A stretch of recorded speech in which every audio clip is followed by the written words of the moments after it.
반갑습니다. 김병태라고 합니다.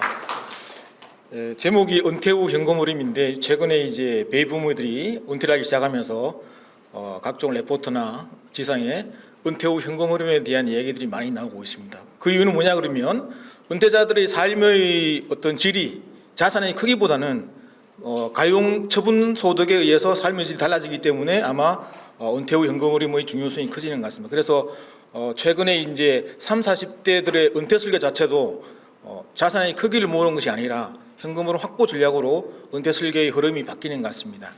우리나라에서 이제 그 인출에 대한 연구는 아마 지금 시작 단계에 있는 것 같습니다. 그래서 저도 이제 학위 논문을 인출로 했었는데, 그래서 오늘 이 자리는 우리나라의 인출에 대한 이야기를 같이 좀 논하는, 초기 논하는 그런 자리로 생각이 됩니다. 제가 준비한 걸 말씀을 드리겠습니다. 우리가 은퇴를 한다 그러는데 은퇴가 과연 몇 살일까요? 은퇴의 관점은 시기가 다 틀리잖아요. 그래서 저는 이제 근데 은퇴 후에 어떤 현금흐름 전략을 짜기 위해서는 어떤 하나의 포인트를 잡아야 되는데 그 포인트가 아마 풀타임에서 나오는 풀타임 소득이 단절되는 시점을 은퇴로 잡아야 되지 않냐 생각합니다. 왜냐하면 그때부터는 어떤 전략이 들어가야 되기 때문에. 그래서 은퇴를 했습니까 안 했습니까, 은퇴가 언제입니까 할 때는 이제 시기적으로는 풀타임 소득이 끊어지는 시점이 나는 은퇴다 이렇게 생각하시면 될 것 같습니다. 은퇴 이후에는 다음과 같이 한 3단계의 단계가 온다고 합니다. 그래서 은퇴를 하면 이제 제2의 라이프를 살아야 되니까 초창기에는 시간도 많고 하다가 그다음 회상의 시기가 오다가 약간 간병의 시기로 이렇게 3단계로 은퇴의 스테이지가 진행이 된다고 해요. 단계이기 때문에 각각의 단계마다 아마 이 현금흐름의 크기가 틀릴 테고 필요한 소득의 양이 틀릴 겁니다. 그렇죠? 그러면 과연 우리가 은퇴 후에 현금흐름을 전략을 짜야 되는데 중요한 거는 어디에다가 기준을 맞춰야 될까? 내가 가진 자산의 크기 또는 내가 가진 돈의 크기에 지출을 맞춰야 될까? 아니면 내가 은퇴 후에 살고 싶은 삶의 소득을 맞춰야 될까? 굉장히 중요한 이슈이기도 합니다. 그래서 저는 그걸 어떻게 맞추면 되냐 그러면 만약에 은퇴 후의 단계가 편의상 활동기, 회상기, 간병기라고 이렇게 3단계로 치면 은퇴 이후에 초창기 때는 지출의 소득을 맞추는 전략이 필요합니다. 지금 무슨 말이냐 그러면 은퇴 후에 그동안 못했던 나의 드림, 꿈, 희망, 여행 이런 것들 리스트를 지출을 먼저 확인해보고 그 다음에 부족하다고 그러면 그때는 파트타임 소득을 더 하든지 그런 식으로 은퇴 이후 초창기에는 지출의 소득을 맞추는 현금흐름 전략이 필요한 것이고, 그리고 이제 한 템포가 지났다. 그 다음에는 완전히 근로시장에서 나오는 그런 시기가 되기 때문에 그때는 이제 소득의 지출을 맞추는 라이프 사이클 설계 전략으로 현금흐름 전략을 맞추고 가는 게 맞는 것 같습니다. 언론에 보니까 그러면 은퇴 이후에 지출이 많이 변할까? 실제로 저희가 생각하는 것보다 훨씬 많이 변한다고 합니다. 지금 작년 10월입니다만 은퇴 이후에 한 48%가 급감을 한대요. 여러분 이게 그런 것 같습니까? 아니 은퇴를 했을 뿐인데 왜 될까 보니까 이제 비소비 지출이 많이 줄기 때문에 은퇴 이후에 지출이 많이 급감한다 이런 기사들이 있습니다. 그래서 과연 그러면 나는 은퇴 이후에 우리 가정은 또 나는 어떤 소비 지출이 필요할 것인가를 가늠해 볼 때 2가지 방법이 있는 거예요. 첫 번째는 통계청에 있는 이런 구체적인 항목들을 가지고 실제로 내가 지금 쓰는 돈, 또 그리고 은퇴 이후에 예상되는 지출들을 한번 가늠해 보면서 내가 은퇴를 하고 나면 매월 또는 연간 이런 항목에 이 정도의 금액들이 필요하겠구나라고 가늠해 볼 수 있는 거고, 아니면 아주 이렇게 좀 굵게 해서 현재 생활비는 이런데 은퇴 이후에는 이 정도 될 것 같다. 그 이유는 지금 애들이 이제 졸업했으니까, 그리고 뭐 직장이 안 나가니까 유류비가 줄어들 거야. 이런 식으로 해서 자기의 은퇴 이후의 지출을 가늠해 볼 수 있을 것 같아요. 그 지출 가늠을 왜 하느냐? 저기에다가 내 소득을 맞추기 위해서 이제 하는 거죠. 실제로 우리나라의 그 은퇴자 가정을 보니까 은퇴 이후에 소득 지출이 이렇게 줄어듭니다. 이렇게 대체로 한 초창기보다 두 번째 단계에서는 한 30%가 줄어들고 마지막 단계에서는 처음보다 한 50%가 줄어드는데, 저는 이 데이터를 보면서 그런 생각을 했습니다. 우리나라의 은퇴 설계가 은퇴 준비가 많이 안 됐다고 기사에 나오잖아요. 그 이유는 금융권의 역할이 아주 큰 기여를 했습니다. 왜냐하면 금융권에서는 어떻게 고객들 만나 설명하냐 그러면 은퇴 이후에 226만 원이 30년 필요하잖아요. 그래서 선생님이 지금 얼마를 연금을 하셔야 됩니다. 이런 식으로 사실 우리가 상담받았잖아요. 그런데 그렇지가 않지 않습니까? 보니까 은퇴 이후에 226만 원이 30년 필요하면 계산해 보면 도저히 제가 그걸 감당할 수 없고 준비할 수 없는 수준이 되어버리는 거예요. 조금 노력해서 할 수 있으면 노력을 해서 오케이 나는 은퇴 이후에도 이런 삶을 살고 싶으니까 해보자라고 노력을 할 텐데, 금융권에서 이런 데이터를 제시하면서 너무나 많은 그런 걸 제시를 하니까 그러면 난 안 되겠어. 그러다 보니까 대부분의 사람들이 은퇴 준비를 못하고 있는 그런 현실이 되어버린 것이 않았냐. 그래서 그 책임은 우리 금융권에서 저는 가장 크게 있다고 봅니다. 실제로 이제 이렇게 한 30% 50%씩 줄어나가고 있고요. 저는 이제 학위 논문을 쓰면서 그래, 처음에 이런 생각을 가지고 학위 주제를 잡았습니다. 분명히 저럴 텐데 왜 우리는 지금까지 이렇게 30년 동안 200만 원 300만 원에 쓰인다고 그렇게 안내를 받았을까? 그렇지 않고 한번 따져보면 어떨까 해보니까 실제로 사람들마다 라이프 스타일에 따라서 3단계가 어떤 사람은 여기에 20년, 5년, 2년, 어떤 사람은 10년, 5년, 5년, 15년 이럴 수도 있고, 어떤 사람은 여기에 100을 썼으면 여기에 50을 쓰고 20을 쓰고 이런 식으로 해서 아주 통계적으로 유의하게 이렇게 뚜렷한 특징을 가진 집단으로 은퇴자들이 분류가 되더라는 거죠. 혹시 나는 그러면 어떤 라이프 스타일을 가지고 있을까를 궁금해하시면 제 논문을 보시면 이렇게 해놨습니다. 그래서 당신 뭘 합니까 하면 이렇게 쭉쭉 해가지고 유형을 5개로 나눠가지고, 그러면 내가 A 유형이면 A 유형은 활동기가 몇 년이고 그때 지출이 100이면 그 다음에는 71 이런 식으로 할 수 있으니까 참고로 볼 수 있을 것 같습니다. 그래서 이제 은퇴 이후에 현금이라고 했을 때, 현금 흐름이라고 했을 때 지출은 그렇다 치고 인컴은 그럼 어떻게 되느냐? 크게 3가지로 이렇게 구분되는 것 같아요. 근로소득, 파타임 소득이 있는 거고, 그 다음에 연금화된 자산이 있는 거고, 그리고 나머지 하나는 지금 내가 가진 금융자산이나 이런 데에서 스스로 전략을 짜서 인출을 하는 그 자산이 있을 겁니다. 그래서 은퇴 이후에 우리 가정의 가처분 소득은 이 3가지로 구성이 될 겁니다. 그런데 아마도 파타임이나 연금 소득은 어느 정도 예측이 가능한 거예요. 그런데 이제 그래서 중요한 건 은퇴 이후의 나의 가처분 소득은 여기에 따라서 결정이 된다. 이렇게 우리가 이야기할 수 있을 것 같습니다.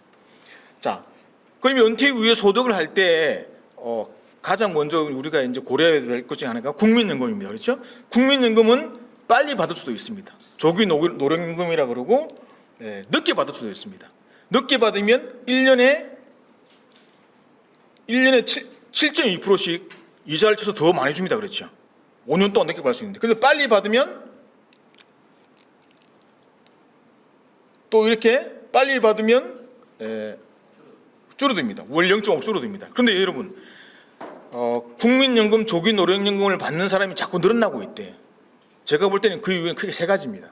하나는 진짜 소득이 없어서 받는 사람이 있고, 두 번째는 국민연금 고갈된다고 그러니까 불안해서 받는 사람이 있고, 세 번째 부류 의료 많습니다.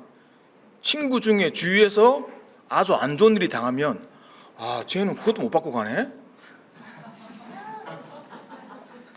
나오는 거 미리 받아야지. 의외로 많습니다. 수학적으로 볼 때는 내가 소득이 있으면 지금 7.6%면 얼마나 높은 이유입니까? 늦게 받는 게 좋잖아요. 하지만 현실에서는 다른 어떤 다양한 이유로 조기 노령연금을 받는 분도 많으니까, 혹시 여러분들이나 또는 여러분들이 상담을 하고 계신 고객이 있다 그러면 조기 노령연금 받으시면 안 됩니다라고 이렇게 얘기하시면 안 됩니다. 제가 볼 때는 조기 노령연금을 받고 싶어 하는 분도 있습니다. 주위에 친구가 갑자기 변을 당했습니다. 그래서 우리 은퇴 후 현금 흐름 중에 큰 목 중에 하나가 국민연금인데, 국민연금은 수학적으로 보면 연기연금이 맞으나 다양한 이유로 조기 노령연금을 받는 분들도 많다. 그래서 그걸 이제 현금 흐름에 감안해 주셔야 된다라는 거고요. 두 번째는 이제 주택연금을 우리가 현금 흐름에 넣을 것인가 말 것인가가 또 이제 중요합니다. 주택연금은 지금 가입자가 폭등하고 있습니다. 많이 하고 있습니다. 그런데 집값이 떨어질 것 같으면 지금 가입해야 되잖아요. 그렇죠? 집값대로 나오니까. 그래서 주택연금은 오히려 서울보다는 지방에서 많이 가입하고 있습니다. 왜? 서울 사람들은 혹시 가입했다가 집값이 오르면 어떡해. 내가 지금 1억짜리로 6억으로 가입했는데 이게 10억이 되면 어떡해 라고 그런 심리 때문에 주택연금을 가입을 하지 않습니다. 하지만 혹시 그렇다고 치면 주택연금 해지가 될까요 안 될까요? 해지됩니다. 혹시 집값이 많이 올랐다. 그러면 집값 받은 거 하고 이자 내면 해지하면 됩니다.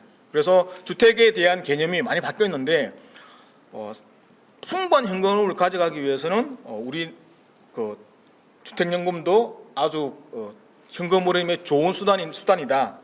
근데 집값이 떨어질 것 같으면 빨리 가입한다. 그리고 매년 또 바뀌는데 가입하고 싶으면 매년 2월 안에 가입하는 게 낫다. 2월 지나면 또 그 해의 율이 나와가지고 연금이 조금씩 깎이는 거죠.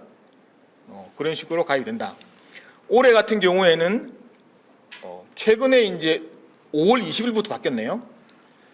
지금까지는 주택연금을 가입하고 싶은데 내가 실버타운도 못 가고 이 집 살아야 되잖아요. 올해 바뀐 거는 실버타운을 가면 내 집은 전세를 주든 뭐 하든지 간에 주택연금을 그냥 받을 수 있도록 지금 법이 바뀌었습니다. 그래서 실버타운을 가시더라도 이제 바뀌게 되는 거고, 실제로 이제 실버타운이 나왔으니까 말인데 실버타운에 가서 계신 분들은 만족도가 굉장히 높습니다. 아예 안 가든지 아니면 가는 분들은 만족도가 굉장히 높다. 그래서 은퇴 후에 활동기의 소득은 현금 흐름은 큰 세 가지가 준데 요거 두 개는 어느 정도 예측이 가능하고 우리가 컨트롤할 수 있는 거다. 근데 이제 그 다음에 중요한 거는 이제 은퇴자산 인출을 통해서 이 총합의 크기를 우리가 어떻게 만드느냐가 중요한 거다. 그래서 우리는 이걸 은퇴자산 인출 전략이라고 학계에서는 얘기합니다. 왜? 이거는 주어진 자산을 가지고 은퇴 기간 동안 포트폴리오를 어떻게 구성해서 어느 정도 소비 수준을 유지하는 데 대한 것으로 은퇴 후의 삶을 질과 쉽게 되는 중요한 사항이다. 조금씩만 빼고 많이 남기면 비효율적이고 너무 많이 썼다가 또 돈이 모자라면 또 그것도 안동하니까. 그래서 전략을 잘 짜야 된다는 거죠. 그래서 은퇴 인출 전략의 세 가지 요소는 우리가 이렇게 얘기합니다. 소비 수준, 그리고 건강 상태, 그리고 포트폴리오, 그리고 거기에다가 나의 위험 감수 성향. 주식이 많으면 수익은 높겠지만 나의 위험 감수도가 맞지 않으면 그건 잘못된 전략이잖아요. 그래서 우리는 이 네 가지를 가지고 은퇴자산의 포트폴리오를 구성을 합니다. 이거는 제가 이제 제 논문 결과를 샘플로 가지고 온 건데, 그래서 이제 사람 유형 군을 5가지 군으로 이제 분류를 하죠. 그래서 여기 위험 감수입니다. 실패 허용 수준이 0%란 말은 나는 죽을 때까지 자산 포트폴리오에 돈이 남아 있어야 돼. 절대 나는 보수적이야. 이런 분이 0%고, 실패 허용 수준이 20%인 사람은 그래 한 20% 정도는 내가 사전에 돈이 떨어진 걸 허용해. 위험 감수도 굉장히 높은 사람들이죠. 그래서 예를 들어서 이렇게 이제 5%다. 실패 위험 허용 수준, 나는 위험을 조금만 감소하겠어. 그런 분들은 주식과 채권의 포트폴리오를 구성하는데 이쯤 보면 주식이 30% 이상이 되면 그냥 6.5% 쭉 가잖아요. 이런 식으로. 그러니까 이 사람은 주식을 30% 이상 넣으면 안 되는 거죠. 왜? 30% 이상 넣어봐야 위험만 올라가고 수익은 그대로니까. 그래서 우리가 이렇게 유형을 잡으면 이분들은 주식에 35%를 넣고 채권에 65%를 넣고 인출률을 6.5%씩 하면 실패 허용 수준 5% 수준에서 포트폴리오가 사망할 때까지 유지될 수 있습니다. 그래서 이 6.5%가 얼마기 때문에 아까 연금 자산과 파트타임 잡과 이 6.5%와 이렇게 소득이 이만큼이니까 우리가 이런 삶을 살 수가 있겠습니다. 이런 식으로 이제 인출 전략을 우리가 그 현금 흐름 전략을 가져가게 되겠습니다. 그런데 이 자산 포트폴리오의 전략을 짤 때 우리가 가장 지금도 그렇지만 잘못 쓰고 있는 게 평균 수익률을 우리가 쓰고 있습니다. 그러니까 뭐냐 그러면 내 자산의 포트폴리오는 6%야. 6%는 뭡니까? 변동성이 없고 6%잖아요. 그냥 이때까지 우리나라의 주식시장의 수익률이 3% 평균 6%를 하더라도 그걸 6% 갖다 쓰면 안 된다 이거죠. 왜냐하면 평균 수익률이란 수익률 변동이 없고 매년 동일한 수익률을 가져간 거기 때문에 그렇습니다. 왜냐하면 봅시다. 예를 들어서 평균 수익률이 동일하게 6%입니다. 근데 1차 년도는 2%, 10%가 6%고 2차 년도는 6%입니다. 똑같이 평균 6%죠. 그런데 자산의 크기는 달라진다 이거죠. 그래서 우리는 이거는 수익률 순서 위험이라 그러죠. 그래서 평균 수익률의 함정에 빠지면 안 된다. 포트폴리오의 인출 전략을 짤 때. 근데 은퇴한 사람들은 이게 더 크게 작용합니다. 볼까요? 똑같이 평균 수익 0%입니다. 1차 연도 때는 마이너스 30, 0%, 2차 연도 때는 똑같이 0%인데 이분은 은퇴를 했어요. 생활비를 인출했습니다. 그러면 700만 원에서 생활비 700만 원, 700만 원인데 똑같이 300만 인출하면 이 사람은 900만 남고 이 사람은 520만이 남다 이거죠. 그래서 인출이 있으면 훨씬 더 평균 수익률 오류가 커진다. 그래서 학자들은 이걸 이제 무마시키기 위해서 뭘 가져왔냐 그러면 몬테카를로 시뮬레이션을 가져왔습니다. 평균인데 이걸 한 10,000번 해보자. 30년 동안 해서. 근데 몬테카를로 시뮬레이션에 이것도 단점이 있습니다. 왜냐하면 이거는 우리나라가 예를 들어서 올해 시장 수익률이 6%인데 이게 6%가 그냥 뚝 6%가 아니잖아요. 작년에 무슨 일이 있었기 때문에 그걸 물고 와서 6%가 되고 이게 또 올해 6%가 올해 이벤트를 가지고 내년에 또 물고 가잖아요. 근데 몬테카를로는 그게 아니거든요. 그냥 매해 수익률이 단절입니다. 6%만 맞춰줄 뿐이지. 그래서 몬테카를로 시뮬레이션을 하더라도 이것도 오류가 있다. 그래서 이걸 우리는 수익률 발생 순서 위험을 해지할 수는 없다. 그래서 은퇴 후 자산관리는 현금 흐름 확보 관리인데 현금을 확보를 하려 보니까 크게 세 가지 우리가 고려해야 될 게 있더라.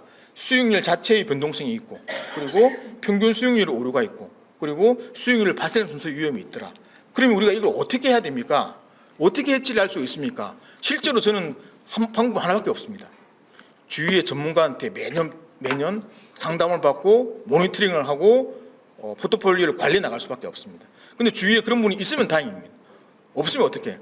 네이버에 이런 서비스가 있습니다. 네이버 엑스퍼트라는 건데 여기 가면 법률도 있고 재무도 있고 노무도 있고 전문가들이 상담을 해주고 물론 유료 서비스입니다. 그래서 이제 우리나라도 금융에 대해서 돈을 내고 상담을 받은 자산 관리에 대한 상담을 받으신 분 굉장히 많습니다. 이건 네이버 엑스퍼트라는 서비스고 거기에 이제 이런 CFP나 AP라는 우리나라 재무 설계의 가장 대표되는 자격자들이 이런 데 와서 이제 상담가로 활동을 하고 있습니다. 그래서 은퇴를 하셨는데 자산 관리가 해야 되는데 스스로는 부족하다. 그러면 이런 데 가서 도움을 받을 수가 있습니다. 아주 객관적 도움이고 맞춤형 도움을 받을 수가 있는 거죠. 그리고 가장 중요한 포인트는 은퇴 이후에는 내가 쓸 돈은 향후 2년 동안 쓸 돈은 변동성이 없는 그 계좌에 넣어두는 게 좋습니다. 그래서 그걸 뭐냐 그러면 현금 흐름의 예측 가능성을 높이기 위해서입니다. 내가 쓸 한 2년 동안의 소비는 단기 상품에 넣어두십시오. 이거를 전략을 짜서 수익률을 높이고 여기서 또 매년 옮겨가면서 단기 상품을 가지고 소비를 해나가는 겁니다. 또 하나는 은퇴자들이 가장 고민인 것 중에 하나가 통장을 하나로 생활비 통장으로 만들어서 지출을 하면 굉장히 심리적 부담이 온다고 합니다. 왜냐하면 아파트 관리비나 이런 건 우리 예측 가능하잖아요. 그런데 경조사비라든지 이런 것들은 불쑥불쑥 모르는 불이불축간에 나타납니다. 그래서 생활비 통장에서 그런 돈이 나가면 나 은퇴 자금도 없는데 이 통장에 그게 나가니까 또 어떻게 굉장히 불안해지고 그 불안이 은퇴 후의 삶에 영향을 미친다고 그러죠. 그래서 전문가들이 하시는 말씀이 은퇴 후에 그러한 통장들을 따로 분리해 두는 게 굉장히 삶에 좋습니다. 그래서 주위에 보고 그래서 경조사 통장이 도 만들고 뭐도 만들고 해서 그런 걸 만들어 둘 때는 불안감을 느낄 수 있으니까 심리적 안정을 위해서 그런 걸 만들어 주면 좋습니다. 그래서 통장을 분리해서 소비를 하십시오 말씀을 하고 있습니다. 마지막으로 자 아까 말씀드린 것처럼 우리나라는 은퇴 준비가 안 됐다고 언론에 그렇게 떠들고 있었습니다. 몇 년 동안 계속 그래왔죠. 그런데 우리 먼저 은퇴하신 우리 선배 은퇴자들의 삶이 만족도가 그렇게 나쁘지는 않습니다. 보니까 매우 만족도 34%고요. 보통하고 하면 한 80%가 만족입니다. 무슨 말이냐 그러면 그렇게 은퇴 준비가 안 되신 분들도 주관적으로는 만족된 삶을 살고 있습니다. 여기에다가 우리 전문가들이 은퇴 후 현금 흐름 확보 전략에 대한 이 어떤 연구를 통해서 진짜 그들의 실생활에서 활용할 수 있는 전략들 조금만 도움을 준다면 훨씬 더 우리 은퇴자들의 삶이 유복해지지 않을까, 삶이 풍족해지지 않을까 하는 그런 생각을 합니다. 이상으로 마치겠습니다. 감사합니다.